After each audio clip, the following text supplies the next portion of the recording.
이 자리에 계신 분들은 다 대부분 우리 부모님이시죠? 어느덧 자녀들도 다 장성했고요. 여러분, 집안에 아이가 있으면 어떻게 됩니까? 모든 것이 애 중심으로 돌아가게 돼 있지 않습니까? 먹는 것도 그렇고 또 보는 것도 그렇고요. 또 사는 것도 그렇습니다. 여러분 아시겠지만 저희 집에 8살 난 딸 예빈이가 있는데요. 우리 예빈이를 중심으로 마치 지구가 움직이는 것 같습니다. 영화 볼 때도 선택의 여지가 없죠? 딸 중심입니다. 아내가 딸이 볼 영화를 예매하면 저는 그냥 딸을 모시고 갔다 오면 되죠. 저에게는 영화를 선택할 권한은 없습니다. 아이들 영화라고 여러분 깔볼 게 아닌 것 같아요. 최근에 몇 년 사이에 예빈이랑 딸과 영화를 많이 보게 됐는데요. 깜짝 놀랄 만한 것은 어린이 만화 영화인데도 매우 심오한 사상과 진리를 담고 있는 아주 탄탄한 구성이 되어 있는 만화 영화를 많이 보게 됐습니다. 최근에 딸과 함께 본 영화 중에 생각지도 않았는데 매우 신선한 충격을 받은 한 편의 만화 영화를 보았습니다. 여러분 한번 만화 영화 볼 기회가 없으시죠? 한번 예고편을 통해서 한번 만나보시지요. 어떤 영화일까요?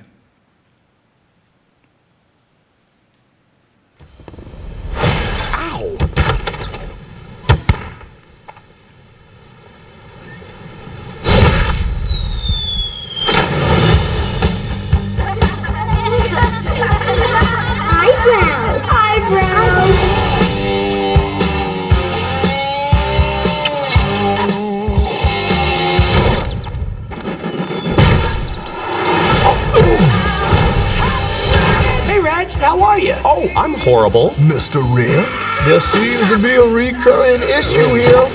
Come on, baby! Anger! Am I a passionate bird? Yes, but why does it matter that we're not the same?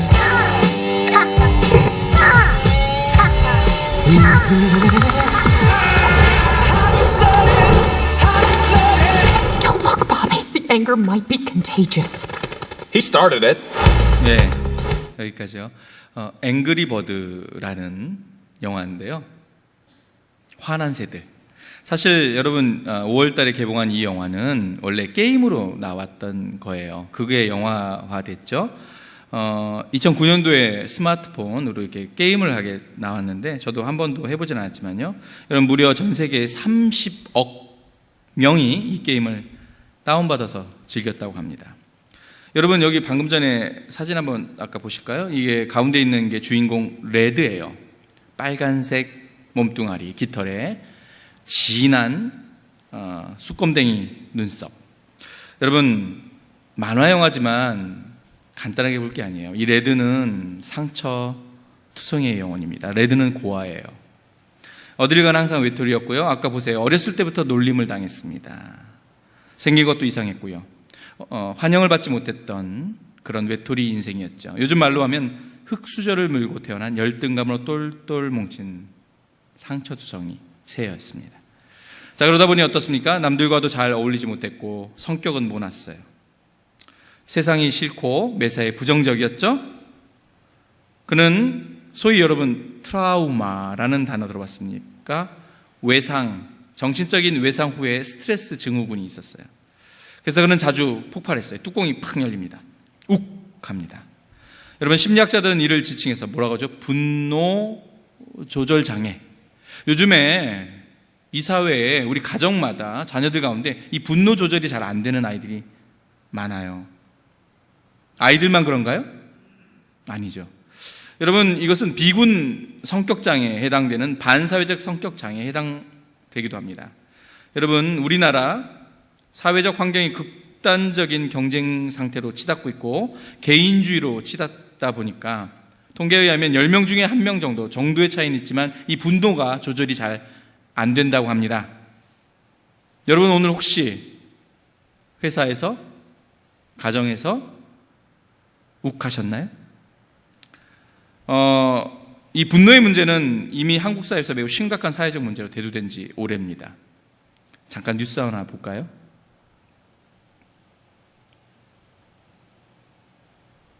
여자친구가 헤어지자고 했다고 차로 들이받고 돈을 돌려받지 못한다고 불을 지르는 이른바 홧김 범죄가 최근 잇따르고 있습니다. 분노 조절 장애가 원인으로 지목되는데 해결 방법은 없을까요? 개연우 기자가 보도합니다. 헤어지자는 말에 화가 난 남성이 여자친구를 승용차로 들이받습니다. 계약금을 뜻대로 돌려받지 못한 50대 여성이 자신의 몸에 불을 붙이는 바람에 마트 전체로 불이 번지는가 하며 대화를 하다가 원만하게 해결이 안 돼서 여자가 이제 화가 나서 손님 한 30분 정도 계시고 고속도로에서 운전을 방해했다는 이유로 상대 차량을 3단봉으로 내려치기까지 합니다. 대한항공의 이른바 땅콩 회항도 조연아 전 부사장이 순간적인 감정을 절제하지 못해 벌어진 일입니다. 이런 것들을 분노 조절 장애라고 할 수 있습니다. 적절하게 풀 수 있는 방법도 없고 그리고 사회적으로 그걸 걸러줄 수 있는 그런 방법들이 없기 때문에 쌓이다 보면 최근 분노 조절 장애를 겪는 사람이 급증하고 있습니다. 지난 2013년에 4,900여 명으로 4년 전보다 32%나 늘었습니다. 장기 불황 속에 경쟁이 격화되면서 사회 구성원들 말씀드린 대로 우리 사회의 이 분노의 문제는 심각할 정도로 지금 사회적 문제로 대두되고 있는데요. 분노 조절 장애의 원인은 아까 말씀드렸지만 어렸을 때부터 인격이 형성되는 사이 그 어린 나이에 정신적인 심한 외상들을 입게 되죠. 모멸당하는 것 또는 너는 왜 그 모양이야 라는 지적질 또는 부당한 대우, 억울함, 열등감들로 인해서 정신적인 상처를 입고 적개심이 마음속 깊이 자리 잡게 되는 거예요. 다 싫어요. 그리고 이 분노의 감정을 자기도 조절이 안 돼서 욱 하고 터뜨리는 거죠. 아까 만화 영화에 봤던 이 앵그리버드의 그 주인공 레드가 바로 이 분노 조절 장애로 표현되고 있습니다. 그는 분노를 억제하지 못하고 여러 번 사고를 치다가 결국은 분노를 억제하는 학교에 보내져요. 토닥토닥 학교라는 곳에 갑니다. 그곳에서 레드는 욱하는 성질로 분내 억제 학교에 들어온 입교한 척과 밤과 테렌스라는 새를 만나지요. 그런데 어느 날인가 탐욕스러운 초록 돼지들이 이 평화로운 새들의 섬 가운데 찾아와요.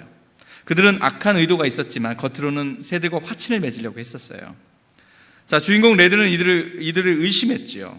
그리고 새들의 지도자한테 저들을 의심하다고 의심스럽다고 얘기를 했지만 이런 지하에 묵살당해요. 이 버드 아일랜드 새들의 세상에 바로 미래인 새로운 생명 알들이 결국 이 초록 돼지들에게서 다 도난당해요. 자, 근데 여러분 이 알이 뭘까요? 바로 새로운 생명이고 자녀들 미래의 세상이겠죠. 자, 망연자실하고 주저앉아 있는 새들 레드에게 도움을 요청합니다. 그때 레드는 외칩니다.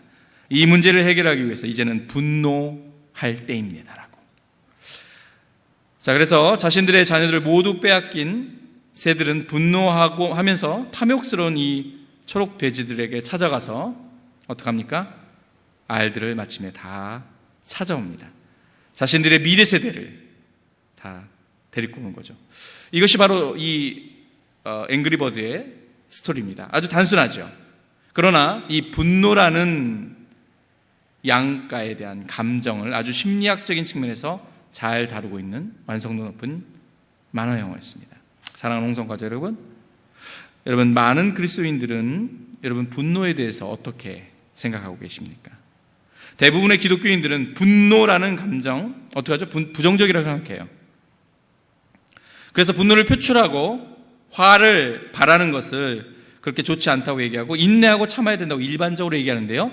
여러분 아주 대표적인 많은 말씀 가운데 잠언 12장 16절 말씀 같이 한번 읽어볼까요? 시작. 미련한 자는 당장 분노를 나타내거니와 슬기로운 자는 수욕을 참느니라. 그렇습니다. 화를 내는 건 미련하다고 얘기를 합니다. 분노하지 말라고 얘기를 하죠. 여러분, 저 히브리어에서 이 분노에 해당하는 단어 가장 많이 쓰이는 단어가 원어로 아나프라는 단어를 쓰는데요. 이 아나프는 아프라는 명사형에서 나왔어요. 근데 이 아프는 뭐냐면 코를 말하면 사람의 코. 자, 이 낱말은 어떻습니까? 화를 날 때 사람들이 어떡하죠? 코가 벌렁벌렁거리죠. 그 다음에 콧구멍이 벌어지면서 콧김이 막 세게 나오잖아요. 더럽다고 생각하지 마시고 그런 데서 나온 단어가 아나프라는 단어라는 거죠. 헬라어는 신약에서는 어떻게 두 단어가 많이 쓰이는데요. 분노하면 수이모스라는 단어와 오르게라는 단어를 써요. 두 개 단어가. 그런데 수이모스는 어떤 단어냐면 순간적으로 불끈했다가 곧 사라지는 일시적인 어떤 분노를 얘기하고요. 그 다음에 오르게라는 단어는 뭐냐면 여러분 이렇게 꽁 하고 있는 거예요. 뿌리 깊고 오랫동안 지속적인 분노. 그래서 나중에 보복하려고 하는 그런 단어를 쓸 때는 오르게라는 단어를 씁니다. 자, 분노에 대해서 그렇다면 분노에 대해서 자, 하나님은 어떤 태도를 취하고 계실까요? 자, 우리 하나님에게도 분노의 두 가지 양가 감정을 볼 수 있습니다. 자, 출애굽기 34장 6절을 통해서 하나님이 일반적으로 분노에 대해서 어떻게 얘기하는지 한번 같이 읽어볼까요? 시작. 여호와께서 그의 앞으로 지나시며 선포하시되 여호와라 여호와라 자비롭고 은혜롭고 노하기를 더디하고 인자와 진실이 많은 하나님이라. 하나님의 속성을 표현할 때 대표적인 말이 노하기를 더디하시는 분이라고 얘기를 합니다. 여러분, 그렇게 노하기를 더디하시는 분이 어떨 때는 갑자기 또 돌변하시네요. 자, 신명기 29장 20절을 한번 볼까요? 하나님이 어떻게 돌변되시는지 같이 한번 읽어보겠습니다. 시작. 여호와는 이런 자를 사하지 않으실 뿐 아니라 그 위에 여호와의 분노와 질투의 불을 부으시며 또 이 책에 기록된 모든 저주를 그에게 더하실 것이라. 여호와께서 그의 이름을 천하에서 지워버리시되. 아, 하나님 정말 무섭네요. 왜 이렇게 무서워요? 분노와 질투의 불을 부으신다고 했고 그것도 모자라서 어떡합니까? 저주를 쏟아부은대요. 여러분, 분노를 뜻하는 아까 히브리어 단어가 아나프라고 했는데 구약 성경에서 이 분노라는 단어가 455번 정도 나와요. 그런데요, 하나님의 진노를 표현하는 경우가 무려 375번이나 나옵니다. 하나님의 진노를 표현할 때. 아, 하나님 정말 뒤끝 장렬하시는 거 아닙니까? 분명히 하나님에게는 이 양가의 감정이 있어요. 노를 더디하라고도 말씀하셨지만 그런 분이라고 하시면서도 또 분노를 폭발하시는 분이기도 합니다. 자, 그러면 여러분, 우리가 진짜 성도라면 우리 신앙의 궁극적인 목표가 되는 예수 그리스도의 분노에 대해서 예수님은 어떻게 얘기하고 있는지 한번 성경을 통해서 확인해 보죠. 예수님의 분노에 대한 두 가지 태도입니다. 자, 예수님도 일반적으로 화를 내는 것에 대해서 좋지 않다고 말씀하시지요. 마태복음 5장 22절 말씀 한번 볼까요? 이렇게 돼 있어요. 나는 너희에게 이르노니 형제에게 노하는 자마다 심판을 받게 되고 형제를 대하여 라가라 하는 자는 공회에 잡혀가게 되고 미련한 놈이라 하는 자는 지옥불에 들어가게 되리라. 이렇게 되어 있습니다. 형제에게 노하는 자, 분노하는 자마다 심판을 반드시 받게 된다라고 얘기합니다. 진짜 그리스도인이라면 같은 형제들에게 분노를 억누르지 못하고 화를 내는 것은 옳지 못하다고 분명하게 예수님은 말씀하십니다. 자, 그런데 아이러니하게도요, 오늘 우리가 본 마가복음 3장 본문 보세요. 그런데 예수님이 오늘 단단히 뿔나셨어요. 예수님의 분노를 드러내고 표출하고 계신데요, 오늘 본문 5절 다시 한번 읽겠습니다. 시작.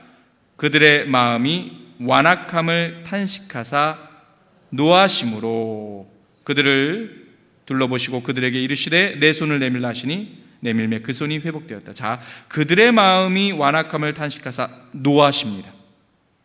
그들은 서기관과 바리새인들입니다. 여러분, 예수님은 완전한 인간이시며 완전한 신이세요. 모든 감정을 가지고 계시죠. 그런데 왜 예수님께서 무엇 때문에 참지 못하고 노를 지금 바라고 계실까요? 사건의 전말 이렇습니다. 때는, 오늘 사건의 배경은 안식일입니다. 예수님께서는 한 회당 지금 들어가셨어요. 그런데 그 회당 안에 오른손이 마른, 손마른 고통하는 병자를 발견합니다.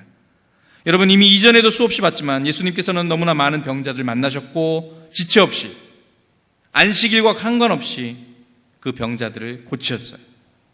그런데 바로 그 시점에 서기관과 바리새인들 옆에 서 있다가 오늘 예수님을 걸고 넘어지려고 해요. 악의적으로 질문을 던지죠. 안식일에 병을 고쳐도 되나요? 라고 해요. 서기관과 바리새인들은 예수님을 익히 알고 있었어요. 이들이 판단할 때는 예수님은 분명히 안식일 무시하고 외면하고 병자 고칠 게 빤했죠.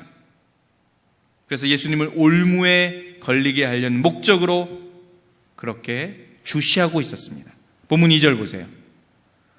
사람들이 예수를 고발하려 하여 안식일에 그 사람을 고치시는가 주시하고 있거늘. 자, 보나마나 고칠 것이다. 안식일날 한번 고쳐보시지. 안식일 또 어겼어라고요. 여러분, 사실 서기관과 바리새인들은 이미 예수님 때문에 단단히 화나 있어요. 여러분, 서기관과 바리새인은 그 당시의 사회 지도층이에요. 최고의 명망받는 위치에 있었고요. 그리고 그들은 어떻습니까? 막강한 부와 명예도 권력도 가지고 있었죠. 이들은 철저하게 율법을 잘 지키는 것으로 자신의 정체성과 특권을 유지하고 있었어요. 그런데 그들에게는 어떻습니까? 율법의 정신은 온데간데 없었죠. 그저 껍데기뿐이었어요. 본질은 없었습니다. 예수님이 이들을 원색적으로 비난해요.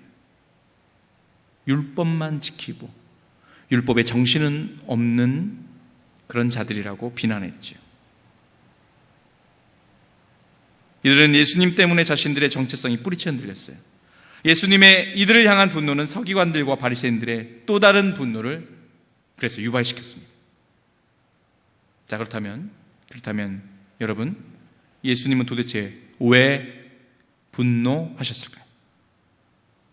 그것은 아까 만화 영화 앵그리버드의 주인공 레드가 분노하는 이유와 흡사한 부분이 있어요. 그래서 제가 말씀드린 대로 어린이 만화 영화라고 함부로 무시하지 마시기 바랍니다. 자, 앵그리버드의 주인공 레드가 분노한 이유 기억하십니까? 제가 말씀드렸죠? 사회적인 약자, 바로 새 알이에요. 다음 세대, 미래죠. 자, 저 초록돼지들이 사회적 약자인 어린이들, 알들 다 뺏어가려는 거였죠. 이건 죄악입니다. 명백한 범죄 행위였기 때문에 레드가 분노했던 거죠. 예수님의 분노에도 여러분 명확한 기준과 원칙이 있어요. 본문 4절 보세요. 4절 한번 같이 읽겠습니다. 시작. 그들에게 이르시되 안식일에 선을 행하는 것과 악을 행하는 것, 생명을 구하는 것과 죽이는 것 어느 것이 옳으냐 하시니 그들이 잠잠하거늘. 예수님은 분명하게 말씀하십니다. 죽어가는 생명을 구원하는 일은 어떤 경우가 되더라도 선한 일이란다. 자, 안식일에 선을 행하는 것은 생명을 구하는 겁니다. 아파하고 고통하는 이웃의 필요를 채워주는 것이 선한 일입니다. 이것은 어떠한 율법보다도 가장 중요한 가치지요. 여러분, 갈라디아서 5장 14절 아주 중요하고 귀한 말씀 기억하십니까? 한번 같이 읽어볼까요? 시작. 온 율법은 내 이웃 사랑하기를 내 자신같이 하라 하신 한 말씀에 이루어졌나니. 여러분, 근데 이 말씀에서 노란색을 칠한 부분을 보세요. 온 율법은 한 말씀에서 이루어졌나니. 여러분, 율법이 613개 조항이나 있어요. 그런데 이 모든 613개 조의 조항 말씀이 딱 한 말씀으로 완성된다는 겁니다.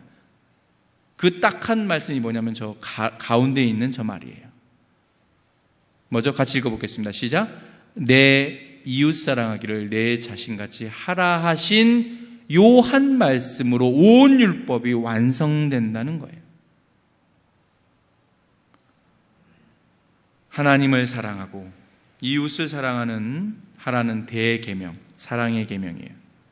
하나님 똑바로 사랑하고 이웃을 제대로 사랑하면 모든 율법은 완성된다는 말씀입니다.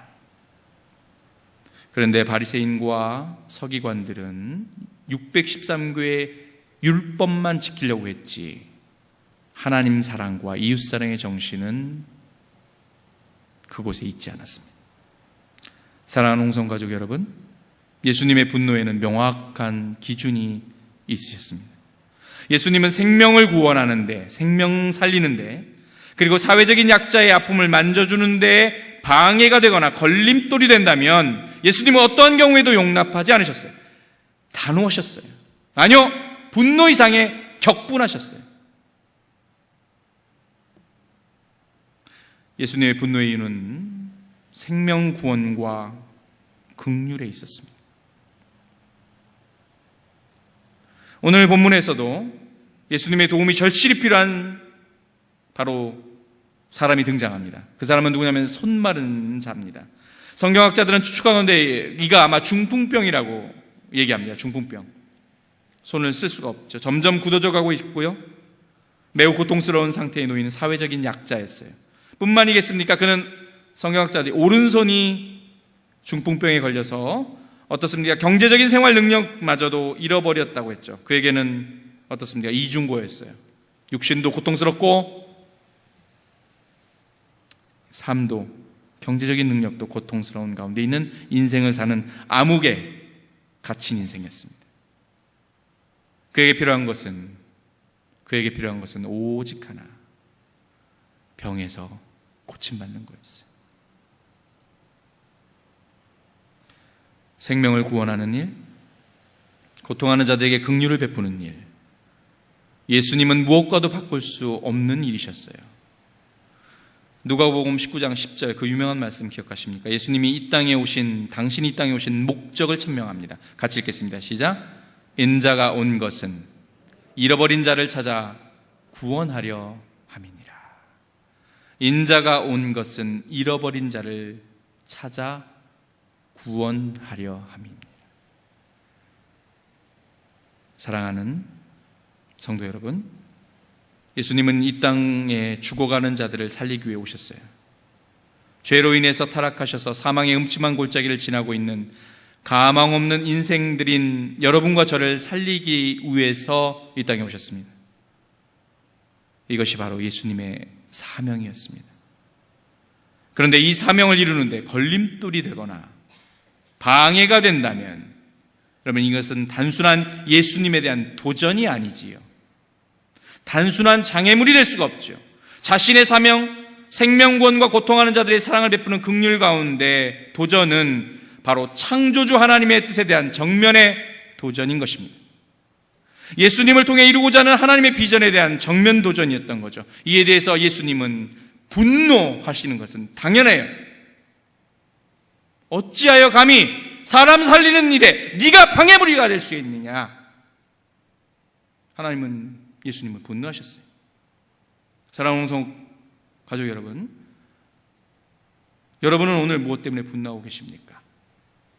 무엇 때문에 분노하고 계세요? 혹시 무시당하셨나요? 아니면 인정 못 받으셨어요? 아니면 누군가 꼴 보기 싫으신가요?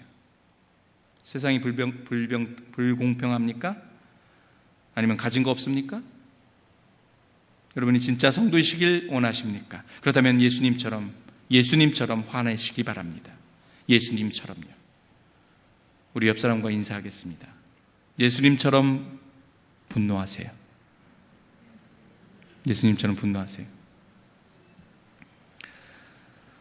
여러분, 죄로 인해 죽어가는 영혼을 살리는 일이 방해를 받고 막힐 때 여러분, 그때 분노하시기 바랍니다. 가족이 아직 구원받지 못한 것에 대해서 어느새 아무렇지도 않게 무뎌지고 있는 나 자신에 대해서 분노하시기 바랍니다. 내가 구원해야 할 영혼에게 복음 전하지 못하게 방해하는 서기관과 바리새인 같은 족속들이 있다면 분노하시기 바랍니다. 사회적 약자들이 고아와 과부, 병으로 고통하는 자들에게 무관심한 우리의 모습이 있다면 분노하시기 바랍니다. 세상의 논리가 교회 안에서 그대로 통용되도록 수수방관하는 오늘날의 우리의 교회가 있다면 분노하시기 바랍니다. 2016년 올여름, 이 여름에 예수님 통해서 먼저 구원받은 당신을 통해서 복음을 들어야 될 한 영혼이 지금 어디에 있습니까? 여전히 복음을 외면하고 있는 죽어가는 태백의 영혼들이 아닐까요?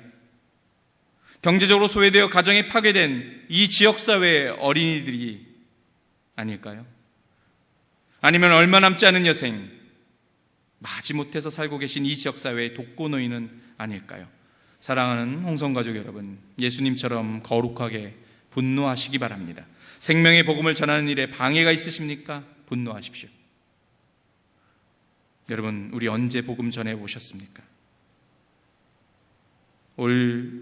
올해도 반년이 지나갑니다. 올해 단 한 사람에게도 생명의 복음을 전해보신 기억이 있으십니까? 없다면 이 여름에 우리 태백에라도 갑시다. 이 여름에 주님께서 당신과 함께 하길 원하십니다. 당신과 함께 하길. 예수 그리스도를 통해 이루고자 하는 하나님의 비전을 하나님께서 당신을 주목하시고 기대하고 계십니다. 기도하겠습니다.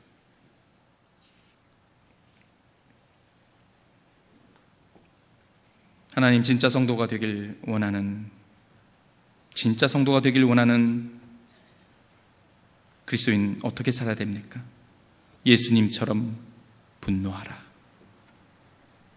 사람 살리는 일에 방해가 된다. 고통하는 자를 도우려고 하는데 걸림돌이 된다. 주님 분노하셨습니다. 우리는 무엇을 위해 분노하는지 돌아보게 하여 주시옵소서. 내 가족이 죽어가는데 아무렇지도 않고 3년째 복음을 전한 태백 땅에 아직도 복음을 외면하고 있는데 분노하지 않는다면 주님, 우리 다시 한번 예수님께 배우길 원합니다. 사랑하는 우리 모든 성도님들을 붙들어 주시고 분연하게 거룩한 하나님의 사역을 감당하는데 우리 함께 동참케 하여 주시옵소서. 감사합니다. 예수님의 이름으로 기도드렸습니다.